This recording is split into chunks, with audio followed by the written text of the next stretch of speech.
Good afternoon, Louisiana, and welcome to the Fantasy Roundup here on bet.nola.com.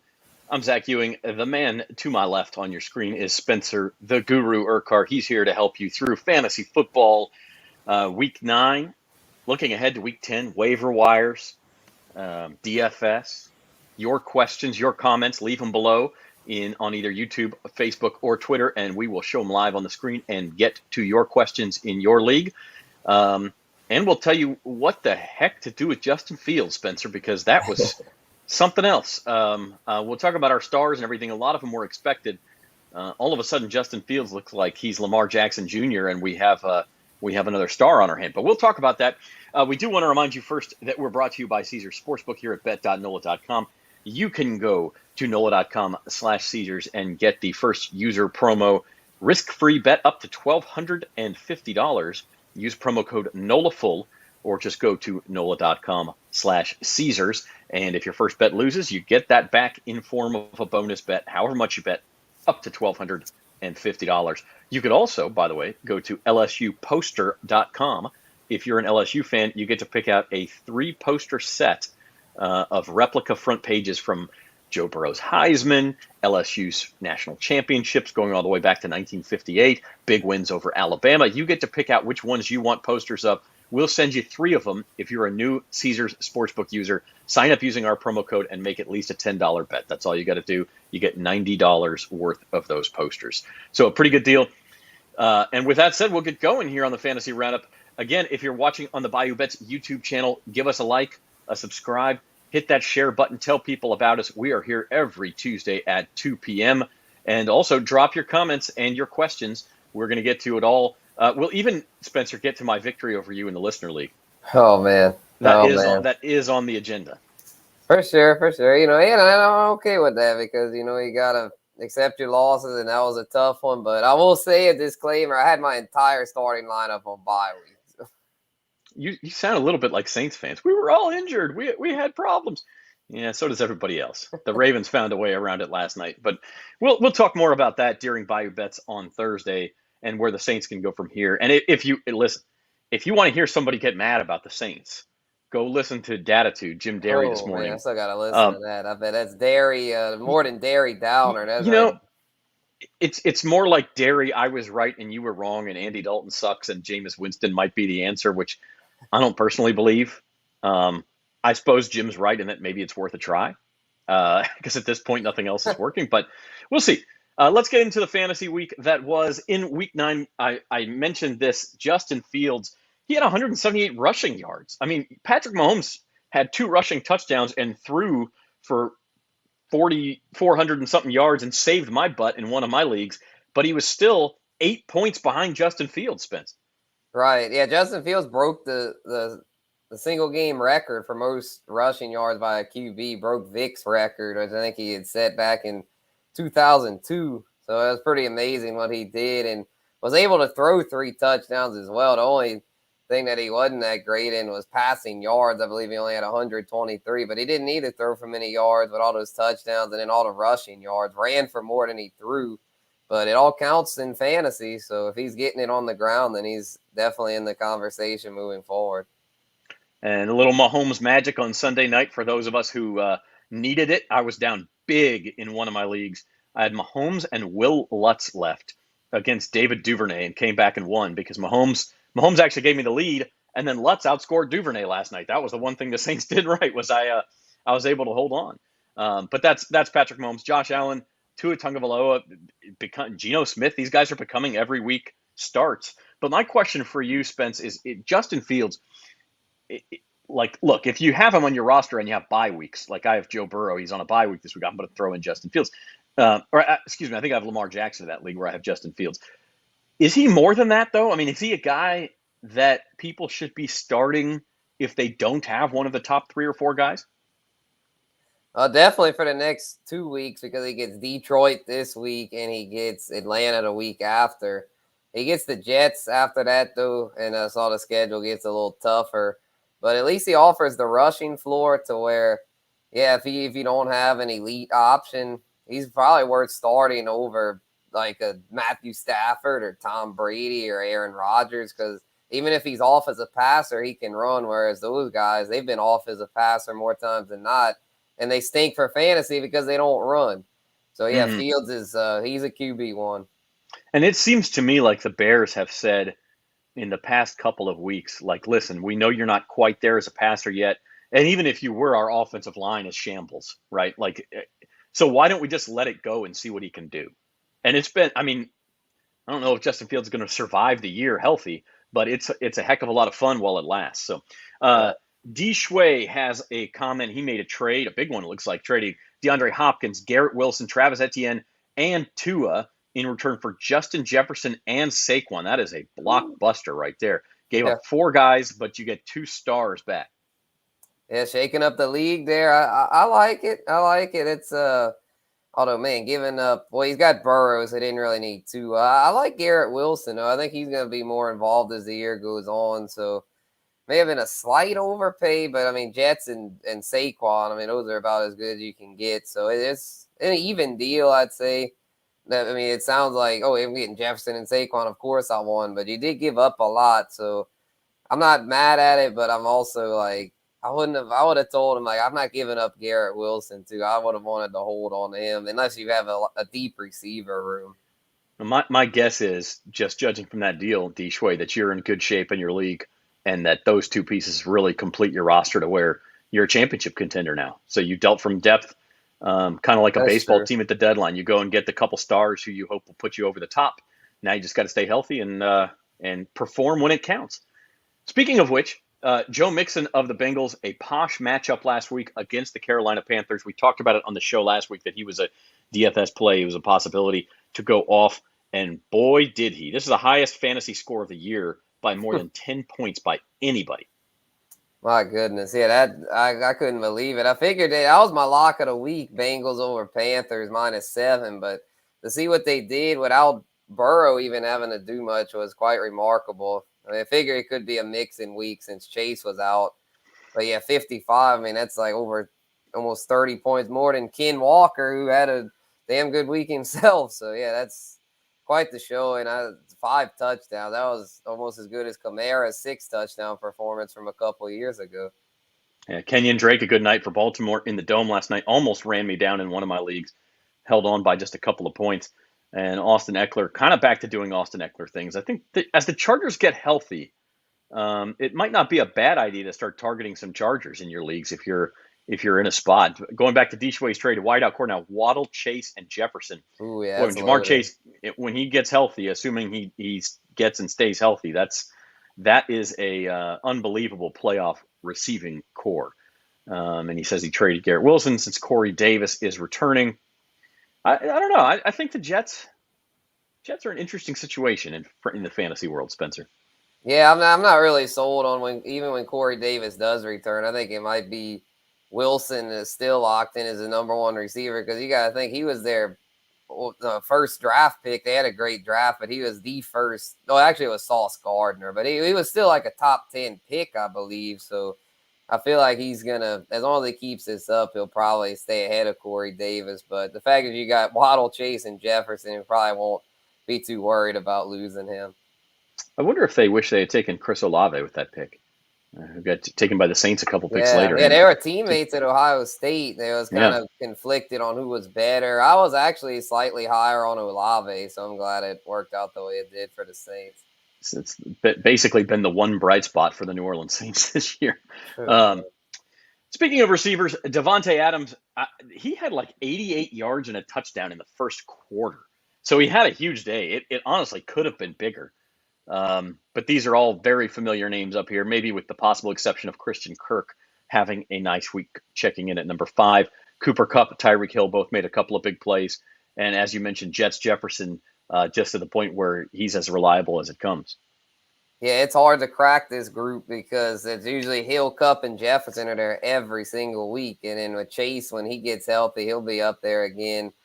So, yeah, Adams showed that he still got it. You know, he had the off day against the Saints, but he still got it for sure. I mean, some people were panicking there about the whole Raiders offense, but that was just as Dennis Allen knew them inside and out as far as he knew how to shut everything down there. So, and then Derek Carr being a not a mobile QB. Saints thrive against those pocket passers. But yeah, Adams definitely back in the WR1 mix. The only concern, though, would be a potential suspension, but I don't think he'd get more than a game or two for that photographer incident. Shoving a photographer after the Raiders' loss in Kansas City about a month ago. Moving on to tight ends, a little bit of a ho-hum week for tight ends. Dallas Goedert had a nice day on Thursday night. And Cole Kmet, look, I like him because with Chase Claypool now in Chicago, Justin Fields going to be looking for those safety blankets. Maybe the middle opens up a little bit more, and Cole Kmet could be a play. Yeah, he could. It took him 9-10 weeks to break out, but it looks like it might finally be here. The only concern to me would be that it was, it was 2 touchdowns that saved him. If it wasn't for that, he wouldn't have been up this high. But he's still in the mix though, with Justin Fields trending up. But it was not someone like, I actually don't have him as the top waiver wire tight end. We'll get to that later. But there's another young promising name there, but not saying he's a bust, but temper expectations. Don't think he's going to be Mark Andrews or something. And for those who thought the Minnesota Vikings just don't throw to tight ends, TJ Hawkinson, a nice week in his first game in purple. Yeah, they wouldn't have traded for him if they weren't going to use him. So he's showing that I said it after the deadline. I think his value will be about the same. And that's usually what he do in Detroit, get peppered with targets, but generally not get many touchdowns. But maybe with Minnesota he could do better, because if that offense is more explosive, so he might get the touchdowns to go with it. No doubt about it. All right, you probably can tell from the way we've been talking who our stars of week 9 are, but we'll show them to you anyway. Yeah. Spencer, we'll let you go first, and it was, again, not only the highest scoring total of the season by any player, but it was by a long shot, and I think it would have been the highest last year as well. 55.1 points for Mr. Mixon. Yeah, I had no choice but to go with him, because it was funny. Like I had him and Adams in my all-in $100 league, and let's just say I'd already won at halftime of the noon games. I already had 150 points thanks to Mixon and Adams, and also had Allen, who he didn't keep it up, but he had a good first half. Him and Diggs, so that team's loaded there. I hope they can keep it up. That'd be a nice payoff. But yeah, Mixon I feel like if you didn't win your week with him this week, then man, you might just be cursed, because I feel like anyone that had him probably won. Yeah, the thing about Mixon too was obviously the rushing totals are spectacular, and 4 of those 5 touchdowns are on the ground. That was enough, but he got it done through the air, including his touchdown catch, a really nice catch. Like when I first saw him make the catch, he had split out wide, and I didn't realize it. He makes the catch in the corner of the end zone. It was right before halftime, and you're going, well, wait a minute, that wasn't Boyd or Higgins. Who caught? Oh, that was Mixon out, like showing off some wide receiver skills. A little spin move in the end zone to get open. It was really special.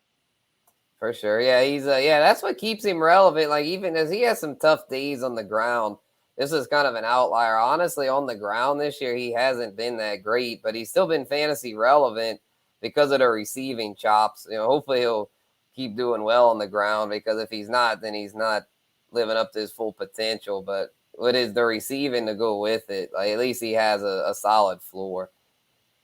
Absolutely. My star, and I actually considered after Mixon did that, like, I'm not even going to name a star, because you just can't. I knew you were going to pick him. You can't have 2. Spencer always picks first. But listen, Justin Fields, a game changer at the quarterback position, especially if you were in a situation where your top quarterback was on bye last week, and you went and followed Spencer's advice from last week and picked up Justin Fields. We talked about this, 178 rushing yards. Like, okay, 123 passing yards. He did have 3 touchdowns through the air, so that's a pretty decent day right there to begin with. But then you add in the rushing, and like you said, now is he going to score 42 points every week? No, but the rushing gives him a chance to score 10 plus points every single week, to where he's just not going to bust. Yep, and a funny story about Fields, I actually had him against you, Zach, in the Listener League. He had like half my points, but it goes to show how wounded I was with the bye weeks. I think the rest of my team combined only put up like 50 points. So I didn't even end up with 100 points, because the rest of the team was just stinky. And that, in the professional business, boys and girls, is what we call a segue, because it is time to talk about our Listener League standings. You set yourself up there, Spencer. Still in 5th place but you're now 2 games behind me. And at this point, I got about, 44 points on you in the tiebreaker. So clock's ticking. Clock's ticking, brother. It is. I get to take my medicine there because, my gosh, this league is so crazy. I mean, Bucktown Rebel, Bama, and I forgot Monica, Manocha. Yeah, he's there. Now, 3 of them are just killing it, and now Zach's up there too. So but I tell you what, we're not done yet. We're down, but we're not out. Got all the bye weeks out the way. I'll have CMC, Saquon, and Chubb in there the rest of the way, and those decent receivers. They're looking for trades. Anyone want to trade? Let me know. I'd like to upgrade my receivers if possible, but still feeling decent about this team. It's an okay team, especially if Fields keeps this up. And then I forgot who the tight end is. Oh yeah, Schultz. Hopefully he'll get back healthy and doing good. So team's not done. I mean, it's backs against the wall though for sure, but it's got talent. So y'all don't count me out yet. There's still 6 weeks left in the regular season because this is only 2 weeks of playoffs in our league. So it's with the team you've got, you could easily pull off a 5-1 type situation where I would have to go 4-2 to stay ahead of you. So I could see that happening. Team Manocha may also be in a little bit of a precarious position, but I'm just looking at ESPN does the playoff percentages. Bucktown is 100% to make the playoffs. He's clinched already. Nothing's ever 100% for anything, but yeah, that's probably right. Bama Fikes is 96%, Manocha 91%, and then I'm 73%. You're 26%. And your dad, original Saints fan, is 7, and it goes down from there. So really, the 73-26, it kind of comes down to you and me. So, listen, I know those free Saints tickets don't seem like as good of a prize as maybe they did a few weeks ago, but you never know. The division's bad. Maybe the Saints have something to play for, and they're good seats. It'll be a fun time in that season finale against the Carolina Panthers. So could be just one of us facing off 3 of you with the tickets on the line. So with that said, a little help for Week 10 on the way as we continue here on the Fantasy Roundup on bet.nola.com and the Bayou Bets YouTube page. Give us a like, a subscribe, share us with your friends. Tell us what we're doing right. Tell us what we're doing wrong. Leave a comment or a question, and we'll get to it. And actually here, I don't know if this is a question or not. Bronson says, trade DK and Higbee for Hopkins. I'm guessing that's a question and not something that he already did. Would you trade DK Metcalf and Tyler Higbee for DeAndre Hopkins? I don't know. That's kind of tough to say because Hollywood Brown should be back for the Cardinals, and I feel like that could make it to where D-Hop's not as productive. And this week, they were starting to key in on him more to where Rondale Moore got more targets. So it's going to be 3 guys if Hollywood can come back. And then, Higbee stinks. We'll get to him later in the You Gotta Go segment. But it's basically DK for Hopkins. And I don't know if I'd want to do that because that Seattle offense with Geno Smith looks the part. I'd probably hold. DK Metcalf, super talented, and he's got a good quarterback throwing to him. All right, a couple more from Bronson. Trade Waller or Pitts and Jacoby Myers for Amon-Ra St. Brown. I'd keep Pitts. I'm still a believer somewhat in him. Or Waller's he's been so injured. I'd pretty much be down to give up on him. I'd do Waller and Jacoby for Amon-Ra. All right, and one last one. Trade Josh Allen for Jamar Chase and Tua or Jamar Chase and Geno Smith.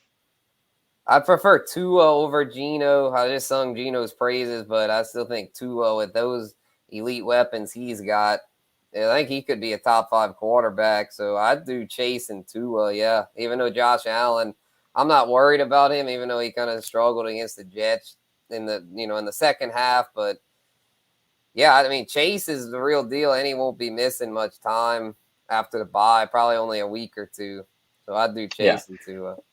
That's the big thing there. You just have to hope that it's not a Michael Thomas situation where the injury lingers and is more serious than we think, and all of a sudden that a couple of weeks becomes a couple of months, and then all of a sudden you miss out on him. But that's sometimes you got to roll the dice. Speaking of rolling the dice, your waiver wire targets for this week, again, Week 10, lots of bye weeks. It's not quite as bad as last week, but there's quite a few teams out there who aren't playing. Yeah, we got 4. I believe it's the Bengals, Ravens, Patriots, and Jets. So you need a quarterback, which I know some of y'all might, look at Jacoby Brissett. And if you can't get Fields, because Fields got picked up in a lot of leagues. So in a lot of leagues, you won't be able to get him. So Brissett, to me, is the next best option. Really good matchup against Miami. Should be a shootout. Miami's been in a ton of shootouts this year, and I would think that they'll have that happen against the Browns, being that the Browns' defense isn't too good.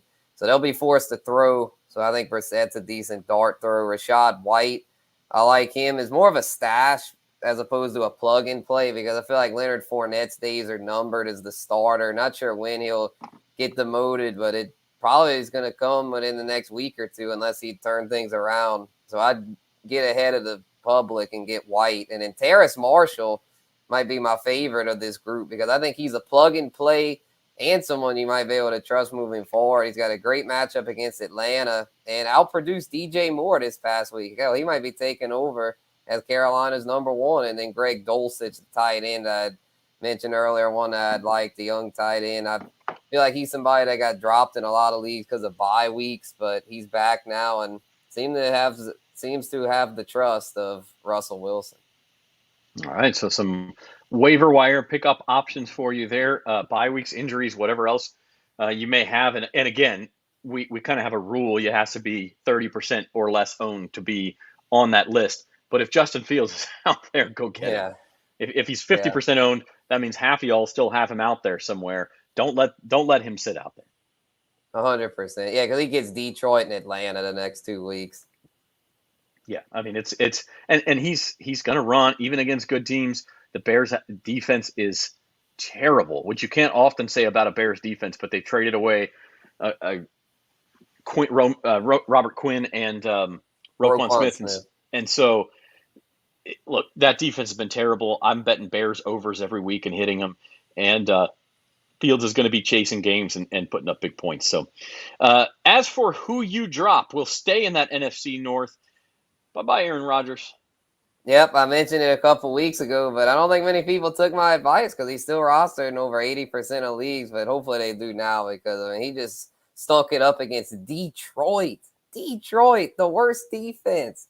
3 picks. I mean, and he's got no weapons, so it's like, and so that's, Romeo Dobbs, a high ankle sprain, definitely not worth stashing, even if he would come back later on. And then Eno Benjamin with James Conner back, it's time to cut bait with him. Conner's the clear starter when healthy. And then Tyler Higbee, a fall from grace, got off to a great start, but the Rams are funny. They funnel pretty much everything through Cooper Kupp. And then there's usually 2 other secondary options that get targeted, like 5 or 6 targets. And it was Higbee and Allen Robinson, but now it's Robinson and Van Jefferson's back now. He hadn't done much, but he's he's out targeting Higbee. So got to get rid of Higbee. He only got 1 target last week. Yeah, I'm almost at the point, and you tell me if you disagree, Guru, but like, if you're not named Cooper Kupp, I'm fading that Rams offense. Like it's just Stafford's a mess. Awful. The running game's a mess.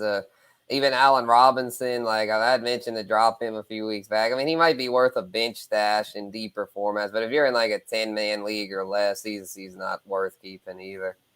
Yeah, it's Cooper Kupp and not much else. And by the way, the Rams come to the Superdome in a couple of weeks, and that the Saints down to must-win games at this point. If they could beat Pittsburgh and the Rams, get back to 5-6, maybe we can have that conversation again and see what the division looks like. But those 2 are pretty much must-wins when you look at the rest of the schedule. And the Rams' offense does not look good right now. That their defense, on the other hand, is still okay. That might be a 10-7 game. All right, talk a little DFS for Week 10. Hopefully you played Joe Mixon last week, or some of the other top guys. Justin Fields, for instance, was $5,300. Who you got this week? Yeah, I gotta go with a couple of higher price guys there. One of them with Tua, because I didn't really like many of the bargains. I almost went with Trevor Lawrence again, but he didn't deliver last week. He just kind of treating him with kid gloves, it seems like. So I'm gonna go with Tua this week, pay a little more for one of the better quarterbacks. You can still get him though at a decent rate. 6,700 is a lot cheaper than what you'd pay for like Allen or Mahomes. And then Travis Etienne goes into what I said about Lawrence. It seems like they're just funneling everything through Travis. And I know 7,100 is kind of pricey, but not too bad considering the top dogs are like 8,000-9,000, like Derrick Henry and stuff. And then Darnell Mooney, a bargain bin there at 5,500, gets a cupcake matchup against Detroit. And then Dalton Schultz, to me, a great value there at 3,800, coming off a bye week, should be healthy, and gets a good matchup against a wounded Green Bay defense. I did not put together DFS values for this week, but my sleeper, by the way, is a guy, if you don't want to pay up at quarterback, a guy like Justin Fields, by the way, 6,500 this week, which is 1,200 more than he was last week. But I think he's a guy in DFS that everybody's going to be playing now. And if you want to pivot, you don't want to play Fields and get caught on a bad week and basically eliminate yourself from winning one of those big prizes. So. Yeah, he's going to be an Aunt Mabel pick this week, as Jim likes to say. I'd fade, even though Detroit's bad, I'd fade him for DFS. Justin Fields in the fruitcake for sure. Now, in season long, you're starting that guy over pretty much anybody not named Josh Allen or Patrick Mahomes this week. But yeah, in DFS, I would not bother with Justin Fields. Fantasy Roundup about to wrap things up here for this week 10. If you have any other questions or comments, we do have a couple of minutes to get to them. We are here every Tuesday at 2 p.m. on the Bayou Bets YouTube page. We're back 4 o'clock on Thursday for Bayou Bets. Well, we will preview Saints and Steelers. We'll preview LSU, Arkansas, Tulane, UCF. Big week of football coming ahead. Also talk some college football with our Zoe Collins-Rath, our basketball expert, and some Pelicans. So a jam-packed show at 4 o'clock on Thursday for Bayou Bets, these same channels. Hit that subscribe button. You'll never miss a show. You can either watch them live and be part of the fun, or you can watch them on demand later on that YouTube page or at bet.nola.com. We'll finish up, as we always do, Spencer, with our sleepers for Week 10. And this is kind of an interesting name from you, I got to say. Going to the Browns passing game. You mentioned Jacoby Brissett earlier, but also with one of his top wideouts. Yeah, going with DPJ, Donovan Peoples-Jones, because he's been someone that's trending up and gets a great matchup against Miami, because Miami's got a great cornerback in Xavier Howard, but he's going to be shadowing Amari Cooper, I'm pretty sure. I'm pretty sure he's like one of those shadow type corners where I think DPJ is going to be able to get open and break some big plays and might get his first 100-yard game. He's come close. I think he's had a bunch of like 2 or 3 80-yard outings. So he's like knocking on the door of 100. And I think this might be his week. He's another one I would have tried to put on the waiver list, but with Terrace Marshall doing his thing, I felt like it'd be good to put him in on the sleeper list. Yeah, some weeks I have trouble with this spot because you're not necessarily talking about a DFS or a pickup. It could be, but it's more just a guy we think, will surprise people. And I think we both came up with that this week. If these guys have good weeks, that will surprise people. Donovan Peoples-Jones. And I went with Jared Goff of the Lions. Again, just playing a matchup. The Bears' offense is rolling, but their defense has been horrible. And we've seen it the last 2 weeks. Tua threw, obviously Jared Goff is not Tua. I'm not saying he is. Tua threw all over the field against him. The week before that, it was Dak Prescott, who quite frankly has not been great this year, but he was against the Bears. And even the week before that, Bailey Zappi threw a couple of touchdown passes. Jared Goff's better than Bailey Zappi. That may be unpopular to say, but he is. He's got some weapons. It's going to be a high-scoring game. The one thing I would say on that before you go and pop Jared Goff as a waiver wire situation in a deep league or a DFS situation, I think he's 5,400. Check the weather report because it is Chicago in November. You never know when you're going to get one of these days with 40-mile-an-hour winds. And in that case, you don't want any part of maybe even Fields. Now, Fields will still run, but you want to stay away from Jared Goff in a situation like that. So do check the weather report, but I like Jared Goff there in that spot. Do have one question come in from Mo Diesel. Mo says, how do I fix this for the chip? Half-point PPR, 12-man league. Oh, boy. Okay, let's see. We got Kirk Cousins, Kenneth Walker, ETN, Mike Evans, A.J. Brown, Dallas Goedert, Nick Chubb, Brian Robinson, Allen Robinson. I don't see a lot to fix here. Where would you upgrade if you had the chance to, Spencer? Yeah, it looks like a pretty solid group. I mean, maybe QB. I'm not a big Kirk Cousins fan, and Daniel Jones kind of limited in that system. So maybe you could upgrade. I'm trying to think who could be worth trading there. Maybe, your bench. The bench isn't that great unless you would be. You could maybe sell high on Ken Walker and do get a decent like RB2 and then like a quarterback and maybe another bench piece because Kenneth Walker or Travis Etienne. I mean, I'm not saying to definitely trade. Oh, because he's also got Chubb. So, I mean, you've got 3 elite running backs. So maybe you could trade one of those RBs to upgrade at QB and overall depth. Find someone who's real shallow at running back, and either, like Spencer said, you trade Walker, Etienne, or even like a Brian Robinson for a, like the lower end of QB1. Maybe you get somebody pick up Fields, and you could get him for Brian Robinson if they're desperate for a running back. I think that's right. You upgrade at quarterback. You have some depth at running back. Trade from your depth. But if you have to stand pat, that's certainly not a roster impossible to win a championship. Oh, yeah, that could be a championship roster, especially if it's only 4 points per passing touchdown. In that case, I'd probably just stand pat. Jeb says, hey, guys, should I trade Aaron Jones and DJ Moore for DeAndre Swift and Mike Evans? Kind of some disappointments on that list. DeAndre Swift's health is the key for me. Yeah, and I don't know if I can trust it, so I'd probably hold because Aaron Jones at this point I'd trust more than Swift. And, I mean, I'd like Evans over Moore, but I feel like Moore could still be okay because Sam Darnold, I'm thinking, will be back at quarterback, not this Thursday, but probably the week after. So I'd probably keep the side you have. All right. Speaking of the Lions and DeAndre Swift, I have a league where I have Swift and Jamal Williams, also Saquon. So I'm not starting both of them, certainly. But that's, what do you do with that? Where do you lean in that Swift versus Williams situation? Oh, yeah, I would. As of now, it's looking like Williams, but I think as the year goes on, that Swift, it'll be more like a 50-50 split, and Swift's more the receiving back. So rest of season, I'd probably still prefer Swift, but he's the more injury prone of the two. So I think they're about equal at this point.